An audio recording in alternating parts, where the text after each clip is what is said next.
been in a better position. Do you think this is a good argument in the event that President Obama is in a position to appoint the next Supreme Court justice? Do you think there's a good argument for someone who has not been a judge?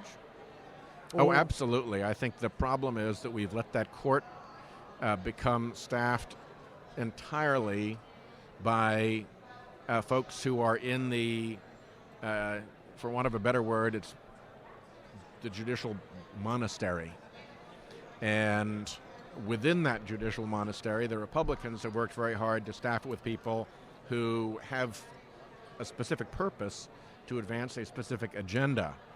And so I think if there had been one of those Republicans who'd actually been in an election, they would have known how foolish their decision was going to look, that the finding of fact they made was not only wrong to make the finding, but wrong as a matter of fact. It just was plain, they found something as a fact that wasn't a fact, and that is that no amount of corporate spending could possibly cause either corruption or the appearance of corruption in an election. It's a preposterous notion. It paints a rather sort of terrifying vision of just how thick and opaque that bubble that they must live in Doesn't is. it? I mean, it's sort of terrifying, Doesn't the idea. it? You know, because we're not talking about some type of arcane, specialized aspect of plumbing or surgery or Look, I've been in politics. Of anthropology. I've been a prosecutor. I've prosecuted public corruption cases. It's a very short leap to say, look, if you're going to allow anonymous corporations to spend unlimited amounts of money in elections, the issue isn't just how they spend it. The issue is how they threaten to spend it.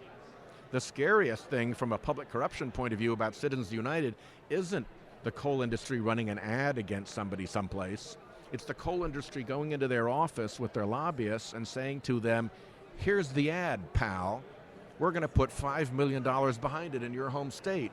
Nobody will know we have our hands on it because it's going to come through Americans for Peace, Prosperity, and Puppies. Right. And you're never going to be able to trace it back to us. And it trashes you. And the only way you can dodge that bullet is by voting right with us. And if the person chickens out and votes right, they will have been corrupted and there won't be a single election expenditure. There'll be nothing to trace.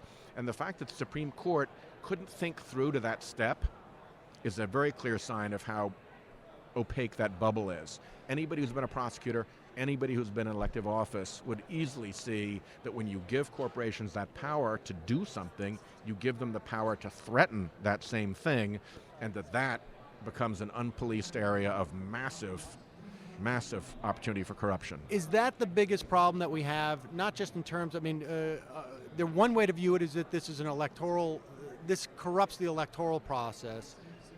The way you've described it sort of describes the sort of corruption of the legislative process. Yeah, absolutely. Are there other elements that corrupt that legislative process?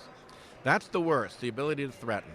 I mean, before Citizens United, if a corporation was mad at you, it could say, well, we're going to max out our PAC against you, right. $10,000. And then our executives are going to host fundraisers and raise money against you. Okay, perhaps not the news you want to hear if you're a candidate, but it doesn't ruin your whole day. Right. Whereas if somebody comes in and says, $5 million is going up against you in your next election, it's 100% negative track, it destroys your reputation every way we can think of, and it's all because you're not voting right, so change your tune and we'll pull our punch. That's a very different threat. And when you open up the floodgates, you open up the threat. And presumably that threat comes also with a lobbyist who gives you all the good reasons as to why you should be voting that way. You don't even really have to make the threat in some circumstances because candidates will become so attuned to it being out there that they'll pre-flinch. It's implicit.